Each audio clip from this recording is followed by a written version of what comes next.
سنو وَمَا الْحَيَاةُ الدُّنْيَا إِلَّا مَتَاعُ الْغُرُورِ، فرمایا یہ دنیا کا سارے کا سارا جو نظام ہے، یہ دنیا کا جو سارے کا سارا تمہارا جو ہے وہ مال و متاع ہے، یہ دنیا کے جتنے اسباب ہیں، یہ کیا ہے؟ ارشاد فرمایا یہ دھوکے کا سامان ہے۔ ارشاد فرمایا یہ جس کو تم سمجھتے ہو نا وَمَا الْحَيَاةُ الدُّنْيَا إِلَّا مَتَاعُ الْغُرُورِ، فرمایا یہ دنیا جو ہے یہ کیا ہے؟ یہ دھوکے کا سامان ہے، یہ دھوکہ ہے، یہ فراڈ ہے سب کچھ۔ اور پھر ایک اور آیا مقدسہ میں بڑی وضاحت کے ساتھ اللہ رب العزت نے ارشاد فرمایا زُيِّنَ لِلنَّاسِ حُبُّ الشَّهَوَاتِ مِنَ النَّاسِ۔ اب یہاں پر اللہ رب العزت نے کھول کے ان چیزوں کو وَمَا الْحَيَاةُ الدُّنْيَا إِلَّا مَتَاعُ الْغُرُورِ، اس دنیا کے اسباب کو، اس دنیا کے ساز و سامان کو، اس دنیا کی رنگینیوں کو اس آیا مقدسہ میں اللہ نے کھول کے بیان کیا ہے، وہ سنیں۔ ارشاد فرمایا زُيِّنَ لِلنَّاسِ حُبُّ الشَّهَوَاتِ، لوگوں کے لیے مزین کر دیا گیا۔ بڑا خوبصورت لگتا ہے مجھے جو ہے وہ 10 مرلے پر مقام بنا ہوا ہو جناب، اس کی ٹرپل سٹوری ہو، اس کے آگے جو ہے وہ ایک چھوٹا سا باغیچہ ہو، اس کے اندر جو ہے وہ گراج ہو اور ٹائلیں پتھر لگا ہوا، بڑا خوبصورت مجھے لگتا ہے۔ اللہ کہتا ہے لگتا ہے یہ ہم نے سجا دیا ہے تمہارے لیے۔ زُيِّنَ لِلنَّاسِ حُبُّ الشَّهَوَاتِ، فرمایا یہ جو دل کی خواہشات ہوتی ہیں، یہ دنیاوی جو خواہشات ہیں، ہم نے ان کو مزین کر دیا ہے، ہم نے تمہارے لیے اس کو خوبصورت بنا دیا ہے۔ زُيِّنَ لِلنَّاسِ حُبُّ الشَّهَوَاتِ، اب سنیں اللہ رب العزت اس کو کس طرح کھول کے بیان کرتا ہے۔ فرمایا کیا ہے؟ مِنَ النِّسَاءِ، عورتیں بڑی تمہیں اچھی لگتی ہیں، عورتوں سے تمہارے گھروں کو مزین کر دیا، عورتوں کے جو ببال میں تم پھنسے ہوئے ہو، عورتوں کے دھوکے میں دنیا کے تم پڑ گئے۔ ارشاد فرمایا یہ تمہیں چیزیں جو خوبصورت لگتی ہیں، والبنین، اور اولاد تمہیں بڑی خوبصورت لگتی ہے۔ الحمدللہ جی میرے 5 بچے ہیں جی، 5 بیٹے ہیں 2 بیٹیاں ہیں، 4 بیٹیاں ہیں 2 بیٹے ہیں، الحمدللہ خوبصورت لگتی ہے اولاد گھر میں کھیلتی ہوئی، خوبصورت لگتا ہے گھر بنا ہوا، کنبہ بنا ہوا بڑا خوبصورت لگتا ہے۔ میرے گھر میں میری زوجہ ہے، میرے والدین ہیں، میری اولاد ہے، میرے بہن بھائی ہیں، الحمدللہ بڑا ہنستا کھیلتا ہوا یہ گھر ہے۔ فرمایا سنو یہ دھوکے کا گھر ہے، یہ دھوکے کا سما ہے۔ جو نہ ہو کہ تمہیں یہ دنیا کی رنگینیاں، یہ دنیا کی خوبصورتیاں، یہ دنیا کی لذتیں تمہیں تمہارے اعمال سے برباد نہ کر دیں، تمہیں دنیا سے، تمہیں اپنے پروردگار سے غافل نہ کر دیں۔ فرمایا حب الشہوات من النساء والبنین، اور اولادیں تمہاری کیا ہیں؟ والقناطیر المقنطرۃ، ارشاد فرمایا وہ خزانے، الحمدللہ جی یہ میرے دادے کا سونا اور زیور ہے، یہ میری دادی کا مجھ تک چل کے آ رہا ہے۔ قناطیر یہ خزانے ہیں، یہ ہیرے جواہرات کے خزانے ہیں، یہ سونے کے خزانے ہیں، یہ وہ زیورات ہیں جو ہمارے خزانے، جو ہماری نسل سے چلے آ رہے ہیں، ہم اس پر فخر کرتے ہیں اور فخر ہوتا ہے ہمارا۔ ارشاد فرمایا یہ ساری والبنین، یہ اولادیں، والقناطیر المقنطرہ، اور یہ سارے خزانے، ارشاد فرمایا من الذهب والفضہ، کس طرح پروردگار کھول کھول کے بیان کرتا ہے۔ وہ تو ہماری غفلت ہے کہ ہم قرآن کو اس نظر سے پڑھتے نہیں، اس کو سنتے نہیں۔ اگر قناطیر المقنطرہ کے آگے سونا اور چاندی نہ ذکر کیا ہوتا تو پتہ نہیں ہم اس کا کیا مطلب لیتے، لیکن اللہ نے ارشاد فرمایا سنو جن زیورات کو تم خزانہ سمجھ کے رکھتے ہو، ارشاد فرمایا وہ کون سے ہیں؟ من الذهب والفضہ، وہ سونا اور چاندی کے زیورات ہیں۔ اور پھر ارشاد فرمایا فقط یہ نہیں ہے، آگے بھی سنیں، فرمایا والفضہ والخیل، ارشاد فرمایا یہ جو گھوڑے اور خچر تم نے پال رکھے ہیں۔ یہاں پر ایک اور فلسفہ سمجھے، یہ گھوڑوں اور خچروں کا اللہ رب العزت نے ذکر کیا ہے۔ یہاں پہ ہم کہیں جی اللہ نے گاڑیوں کا ذکر تو نہیں کیا، یہ گاڑیاں تھیں، یہ سواریاں تھیں اس دور کی۔ حضور نے ارشاد فرمایا جو سرخ گھوڑا مثال دی جاتی تھی، سرخ اور اونٹ اور سرخ گھوڑا، جو اس وقت کی قیمتی ترین جو سرداروں کے پاس سواریاں ہوا کرتی تھی، آپ اس کو مثال لے لیں اور اس سرخ گھوڑے اور اس اونٹ کو اور ان خچروں کو آپ بدل لیں ان گاڑیوں سے، اور اس طرح اس قرآن کو اس سینس سے پڑھیں۔ ارشاد فرمایا والخیل المسومۃ والانعام، ارشاد فرمایا والحرث، تمہارے ریوڑ، تمہارے جانور، تمہاری سواریاں، یہ سب کچھ کیا ہے؟ فرمایا یہ ساری چیزیں ہیں جو دنیا میں تمہیں زینت دیتی ہیں، جو دنیا میں تمہیں رعنائیاں دیتی ہیں، یہ دنیا میں جو تجھے سہولتیں دیتی ہیں، یہ زُيِّنَ لِلنَّاسِ حُبُّ الشَّهَوَاتِ ہیں۔ اور پھر ارشاد فرمایا والانعام والحرث، اور تمہاری کھیتی، تمہارے پلاٹ، تمہاری جائیدادیں، تمہارا سب کچھ یہ کیا ہے؟ فرمایا یہ پورے نظام سے، اس پورے اسباب سے، ان سارے مال و متاع سے کیا کیا گیا ہے؟ فرمایا ان ساری چیزوں سے اس دنیا کو تمہارے لیے سجا دیا گیا. سجایا ہے. یہ اللہ کی سنیں، یہ اللہ کی رحمت بھی ہے اور اللہ کا عذاب بھی ہے. ہم یہ ڈیفائن نہیں کریں گے کہ یہ رحمت ہے یا عذاب ہے. یہ صرف فکر ہے جو دینا چاہ رہا ہوں. یہ کائنات کی ساری چیزیں، یہ دنیا کی ساری رنگینیاں، یہ دنیا کا سارا مال و متاع، یہ دنیا کے سارے اسباب، یہ کائنات کی ہر چیز کیا ہے؟ یہ زُجِّنَ لِلنَّاسِ حُبُّ الشَّهَوَاتِ. یہ انسان کی خواہشات ہیں. اللہ ارشاد فرماتا ہے کہ جن کو ہم نے انسان کے لیے سجا دیا. اور ان ساری چیزوں کا ذکر کرنے کے بعد اللہ رب العزت نے کیا ارشاد فرمایا؟ سنو اس پہ ہی اپنی زندگی کو ٹکا کے نہ بیٹھ جانا. ذالک متاع الحیات الدنیا. یہ تمہاری دنیا کا مال و متاع ہے. یہ تمہاری دنیا کے اسباب ہیں. یہ تمہاری دنیا کا ساز و سامان ہے. اور سنو وما الحیات الدنیا الا متاع الغرور. یہ جو دنیا کا مال و متاع ہے، یہ جو دنیا کے مال و اسباب ہے، فرمایا یہ سارے کے سارے دھوکے کے سامان ہیں. اللہ رب العزت نے ارشاد فرمایا قرآن پاک کی آیت مقدس میں، یا ایھا الذین آمنوا، اے ایمان والو ارشاد فرمایا لا تلھکم اموالکم ولا اولادکم عن ذکر اللہ. سنو یہ جو دنیا کا ساز و سامان ہم نے تمہیں دے رکھا ہے، یہ دنیا کا مال و متاع جو تمہیں دے رکھا ہے، یہ دنیا کی جو زینتیں تمہیں دے رکھی ہیں، سنو یہ اولادیں، یہ گھر بار، یہ تمہارے ذالک متاع الحیات الدنیا.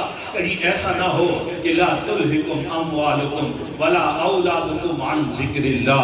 وہ اصل کہ جس کے لیے تمہیں دنیا میں بھیجا گیا ہے، وما خلقت الجن والانس الا لیعبدون. وہ مقصد کہ جس کے لیے تمہیں دنیا میں بھیجا گیا ہے، وہ حقیقت کہ جس کے لیے تمہیں دنیا میں بھیجا گیا ہے، وہ منزل جس کو پانے کے لیے تمہیں دنیا میں بھیجا گیا ہے، اور وہ تمہاری میراث کہ جس کو تم نے کھویا تھا ازل سے، شروع میں جس کو تم نے کھو دیا تھا، وہ تمہاری میراث ہے. فرمایا ذالک جنت الفردوس. یہ جنت الفردوس ہے، یہ میراث ہے. کن کی؟ ارشاد فرمایا ایمان والوں کی ہے. فرمایا وہ میراث جس کو تم چھوڑ کے آئے تھے، اس کو پانے کے لیے تمہیں دنیا میں بھیجا گیا ہے. ارشاد فرمایا سنو یہ جو اولاد ہے، یہ جو دنیا کی زینتیں ہیں، یہ جو دنیا کے مال اسباب ہیں، یہ سب کچھ کیا ہے؟ فرمایا ذالک فتنہ. یہ سب سے بڑی آزمائش ہے تمہارے لیے. اس آزمائش کو اب دو رخ ہیں یہاں پر اس سے آگے. ایک تو یہ ہے کہ یہ جو دنیا کے مال و اسباب ہیں، کیا یہ صرف وبال ہیں؟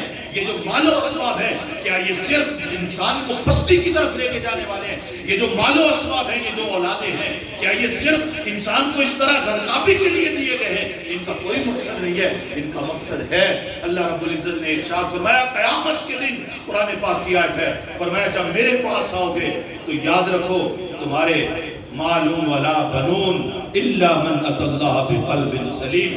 ارشاد فرمایا جب میری بارگاہ میں آؤ گے تم کتنا مال لے کے آؤ گے، تم کتنی اولادیں لے کے آئیں گے، لا ينفع تمہیں کوئی فائدہ نہیں دے گی. ہاں پروردگار کیا فائدہ دے گا پھر؟ ارشاد فرمایا سلامتی والا دل میرے پاس لے کے آنا، مضبوط دل میرے پاس لے کے آنا، پختہ یقین والا دل میرے پاس لے کے آنا. پروردگار یہ دل، یہ سلامتی اس کو کیسے ملتی ہے؟ ارشاد فرمایا رسول اللہ صلی اللہ علیہ وسلم نے ارشاد فرمایا بندہ انسان جب اللہ کی بارگاہ میں قیامت کے دن کھڑا ہوگا، ارشاد فرمایا وہ جب تک اللہ کے 5 سوالوں کا جواب نہیں دے لے گا، اللہ اس کو اپنی بارگاہ سے ہٹنے نہیں دے گا. 5 سوالوں کا جواب ہے.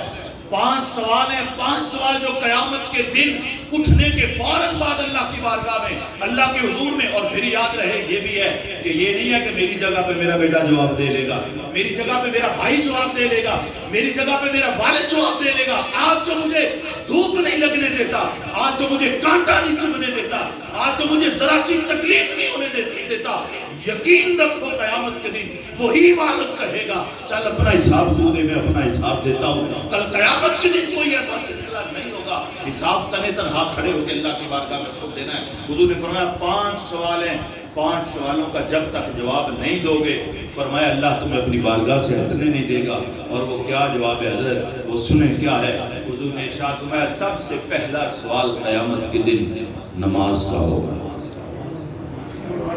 سب سے پہلا سوال قیامت کے دن جو سمجھتے ہیں وہ سمجھیں گے۔ السؤال الاجباری، لازمی سوال، کمپلسری سوال، جو پہلا سوال ہوتا ہے اگر اسی پہ ہی طالب علم جو ہے وہ پھنس جائے تو آگے سارا پیپر چاہے آتا بھی ہو تو ڈسٹرب ہو جاتا ہے۔ کیوں؟ اس پہ محنت کرتا ہے، وہ بیچارہ پیپر 1 گھنٹے میں ہوتا ہے 1 سوال، پیچھے 4 سوال 6 سوال لیتے ہوتے ہیں، وہ 2 گھنٹوں میں وہ مشکل ہو جاتے ہیں۔ مطلب کیا ہے؟ اگلے سوال آتے بھی ہوں، پہلا سوال بندے کو لے دے کے بیٹھ جاتا ہے۔ پہلا اجباری سوال، سارے اجباری ہے، لیکن سمجھانے کا مقصد کیا ہے؟ پہلا سوال اگر کنفیوز کر گیا تو آگے انسان کو مسئلہ بنے گا۔ ارشاد میں سب سے پہلا سوال کس چیز کا ہوگا؟ نماز کا ہوگا۔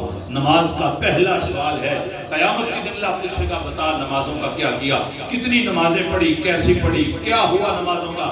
پھر رسول اللہ صلی اللہ علیہ وسلم نے ارشاد فرمایا، سنیں کتنی سادہ سی بات ہے، حضور نے فرمایا بندہ سے پوچھا جائے گا انسان سے، سنا میں نے تجھے جوانی دی تھی کیسے گزاری۔ اس بات کو سمجھیں، در جوانی توبہ کردن شیوائے پیغمبری، در جوانی توبہ کردن شیوائے پیغمبری، وقت پیری گرگے ظالم میشور پرہیزگار۔ اور بوڑھا ہو جائے تو پھر تو بھیڑیا بھی پرہیزگار بن جاتا ہے، بوڑھا ہو جائے تو بھیڑیا بھی شکار چھوڑ دیتا ہے، بوڑھا ہو جائے تو ظالم درندہ بھی شکار چھوڑ دیتا ہے۔ وہ چھوڑتا نہیں، اس سے چھوٹ جاتا ہے، اس کی ہمت نہیں ہوتی، اس کی طاقت نہیں ہوتی۔ یہ تو اللہ کا کرم ہے، یہ الگ بات ہے۔ اللہ کہتا ہے مرتے وقت جب دنیا کی ہر چیز سے فائدہ اٹھا چکا ہو، ساری زندگی اپنی مرضی سے گزار کے آیا ہو، ارشاد میں آخری وقت، آخری سانس کی آخری ہچکی سے پہلے توبہ کرنے میں تجھے قبول کر لوں گا۔ یہ تو اللہ کی رحمت ہے، یہ اس کا کرم ہے۔ لیکن رسول اللہ صلی اللہ علیہ وسلم نے کیا ارشاد فرمایا؟ حضور نے ارشاد فرمایا سنو، جوانی میں اللہ کا حبیب ہوں۔ حضور نے کیا ارشاد فرمایا؟ میں اللہ کا حبیب ہوں۔ صحابہ نے عرض کیا، صحابہ بیٹھے ہوئے اور صحابہ بیٹھ کر کیا باتیں کر رہے ہیں؟ کہتا ہے جی آدم علیہ السلام صفی اللہ ہے، نوح علیہ السلام نجی اللہ ہے، حضرت عیسیٰ روح اللہ ہے، ابراہیم خلیل اللہ ہے، اسماعیل ذبیح اللہ ہے، اور اسی طرح موسیٰ کلیم اللہ ہے۔ یہ یعنی انبیاء کی تعریفیں کر رہے تھے۔ حضور نے سنا، ارشاد فرمایا میرے صحابہ کیا کہہ رہے تھے؟ صحابہ نے عرض کیا، حضور نے فرمایا یہ بات سچ ہے آدم صفی اللہ ہے، یہ بات سچ ہے کہ نوح نجی اللہ ہے، یہ بات سچ ہے ابراہیم خلیل اللہ ہے، یہ بات سچ ہے کہ جناب ابراہیم خلیل اللہ ہے، اسماعیل ذبیح اللہ ہے، یہ بات سچ ہے موسیٰ کلیم اللہ ہے۔ فرمایا سنو میں حبیب اللہ ہوں۔ اس کا مطلب کیا ہے؟ یہ وہ صفت ہے جس پر رسول اللہ نے فخر کیا ہے، یہ وہ صفت ہے جو رسول اللہ نے خود اپنی زبان سے بتائی ہے۔ صاحب انبیاء کی صفات ہے، فرمایا میں حبیب اللہ ہوں۔ مطلب کیا ہے؟ صفی اللہ ہونا بڑی صفت ہے، نجی اللہ ہونا بڑی صفت ہے، کلیم اللہ ہونا بڑی صفت ہے، لیکن جو سب سے بڑی صفت ہے، یا میں دوسرے لفظوں میں یہ کہوں کہ نجی اللہ ہونا اللہ کے ہاں ایک قرب کا مقام ہے، خلیل اللہ ہونا اللہ کے ہاں قرب کا ایک مقام ہے، اور کلیم اللہ ہونا اللہ کے ہاں قرب کا مقام ہے، اور جو سب سے اوپر اور اللہ کے قریب ترین مقام ہے وہ حبیب اللہ ہوگا۔ فرمایا سنو میں حبیب اللہ ہوں، اور وہ شخص جو جوانی میں توبہ کرتا ہے وہ بھی اللہ کا حبیب ہوتا ہے۔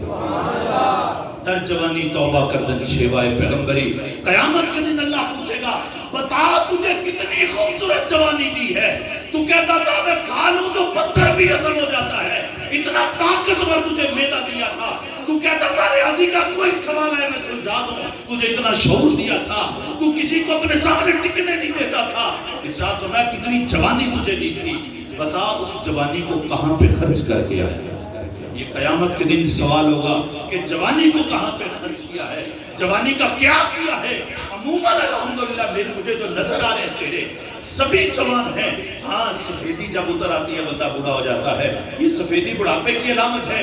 واللہ مجھے یہاں پہ جو نظر آ رہی ہیں بہت کم سفید داڑھی ہیں، باقی ساری کالی داڑھی ہیں۔ جوانی ہے، در جوانی توبہ کردن شیوائے پیغمبری، جوانی میں توبہ کریں، یہ پیغمبروں کا شیوا ہوتا ہے، یہ پیغمبروں کی صفت ہوتی ہے جوانی میں توبہ کرنا۔ قیامت کے دن اللہ کے حضور کھڑے ہوں گے، اللہ پوچھے گا بتا جوانی تجھے کی تھی کہاں پہ خرچ کر کے آیا، تو کیا وہ خوش بختی کی علامت ہوگی کہ پروردگار میں جوان تھا، ادھر اذان آتی تھی میں تیری بارگاہ میں جھک جاتا تھا، پروردگار میں جوان تھا، پروردگار بڑی سخت دھوپ ہوتی تھی، بڑی سخت سردی ہوتی تھی، اور میں لحاظ لے کے لیٹا ہوا ہوتا تھا، ہیٹر لگا ہوا ہوتا تھا، کمرہ گرم ہوتا تھا، بارش ہو رہی ہوتی تھی، پروردگار تیری آواز میرے کانوں میں آئی، میں نے سب کو چھوڑ کے بارش میں سخت سردی میں برف باری میں چلتے ہوئے پروردگار دیکھا تیری بارگاہ میں حاضر ہو گیا ہوں. حضرت سنائے پھر اللہ کتنا خوش ہوگا. یہ تب ہے جب جوانی اس طرح گزری ہوگی.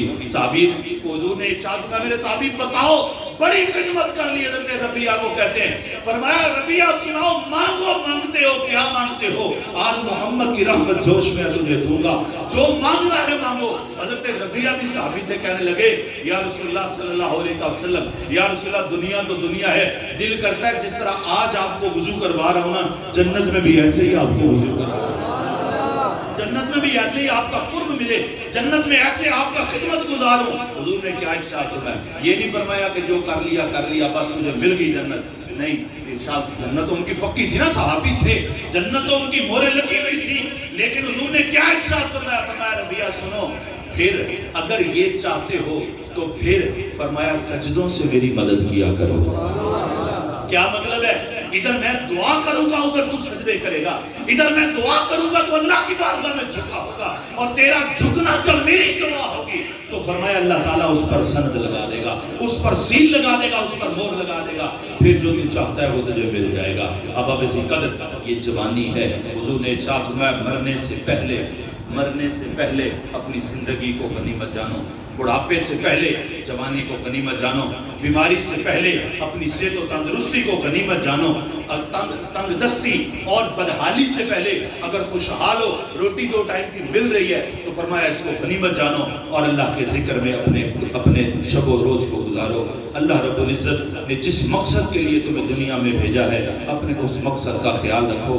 موت کو تو آنا ہی آنا ہے. موت کو تو وہ بھی مانتے ہیں جو رب کو نہیں مانتے, موت کو تو وہ بھی مانتے ہیں جو رب کو بھی کسی قسم کا کوئی جو ہے وہ پروٹوکول نہیں دیتے. مطلب دہریہ بھی موت کو مانتے ہیں. مرنا تو سب نے ہے, مرنا تو ہر چیز نے ہے, مر تو جانا ہی ہے, لیکن لا تدری نفس جو ہے کوئی شخص جو ہے وہ اپنی موت سے جو ہے وہ باخبر نہیں ہے. ابھی بچہ یہ گیا ہے, کسی نے سوچا تھا وہ چلا جائے گا, کچھ بھی ہو جاتا ہے. ابھی پچھلے دنوں, یہ پچھلے سال کی بات ہے, یہ تو چلے موٹر سائیکل بندہ خود چلا رہا ہوتا ہے, لیکن قربان جائیں یہ بھی ایک بات ہے, والدین کو اپنی اولاد کو سکھانا چاہیے. یہ رسول اللہ صلی اللہ علیہ وسلم کی سنتیں ہیں. کیا سنتیں؟ ایک دفعہ مدینہ پاک میں گھر میں آگ لگ گئی, ایک کمرہ آگ میں جل گیا, تو قربان جائیں کس محبت کے ساتھ رسول اللہ نے اپنے اصحاب کو فرمایا کہ میرے صحابہ جب رات کو سونے لگو تو آگ بجھا دیا کرو. کتنی سی بات ہے یہ, لیکن رسول اللہ نے یہ بھی سنت بنا دی کہ ایک دوسرے کو نصیحت کرو کہ اپنی جو ہے وہ گھر میں جو رات کو آگ جلائی اس کو بجھا کے سویا کرو تاکہ تکلیف سے بچ جاؤ. اپنے گھر کی صفائی کیا کرو, اپنے محلے کی صفائی, یعنی یہ ساری سنتیں ہیں. ہمیں اپنی اولاد کی اس انداز میں تربیت کرنی ہے, اپنی اولاد کو سکھانا ہے کہ کس طرح زندگی گزارنی, زندگی کی ہر بات اپنی اولاد کو سکھانا ہے. انشاءاللہ ذکر کریں گے آگے جمعے پر کہ اولاد کی تربیت میں کیا کیا چیزیں آتی ہیں. صرف یہی کہ اپنے بچے کو سکھا دیں بیٹا اسکول جا, اسکول پڑھ, آ ٹیوشن پہ جا, واپس آ, الحمدللہ میرا بچہ صحیح چل رہا ہے. واللہ یہ ساری حقیقت نہیں ہے. یہ اصل نہیں ہے کہ صرف بچے کو اسکول بھیج دیا, ٹیوشن بھیج دیا, بس اللہ خیر سلام مریض ذمہ ہو گئے. نہیں, ہر قدم پہ اپنے بچے کی تربیت والد کی ذمہ داری ہوتی ہے. حضور نے ارشاد فرمایا, بلکہ یہ جو میں ذکر کرنے لگا تھا, یہ تو چلے موٹر سائیکل میں چلا رہا ہوں, موت ہے نا, موت کی حقیقت بتانا چاہ رہا تھا کہ ایک بندہ رکشے پہ بیٹھا ہوا ہے. اب اس کا کیا قصور ہے, رکشہ کھڑا ہے, پیچھے سے آگے گاڑی ٹکر مارتی ہے. وہ بندہ وہی پہ, کہ ہمارے محلے بابو صاحب کا یہ واقعہ ہے, وہ بندہ گرتا ہے آگے اور اس کے سر پہ چوٹ آتی ہے, جیسے یہ بچے حبیب اللہ کو چوٹ آئی اور وہ جو ہے وہ فوت ہوا ہے. تو اس کو جو ہے وہ رکشے پر بیٹھا ہوا ہے, تو گرتا ہے اور کیا ہوتا ہے, 3 دن قومے میں رہ کے چوتھے دن اللہ کو پیارا ہو جاتا ہے. یہ ہمارے بابو صاحب کے واقعات ہیں. مطلب کیا ہے, یہاں پہ یہ نہیں ہے کہ میری غلطی ہے یا نہیں ہے, میں کہاں پہ بیٹھا تھا, کہاں پہ سوار تھا, یہ نہیں ہے. بات یہ ہے کہ موت کا کوئی پتہ نہیں ہے.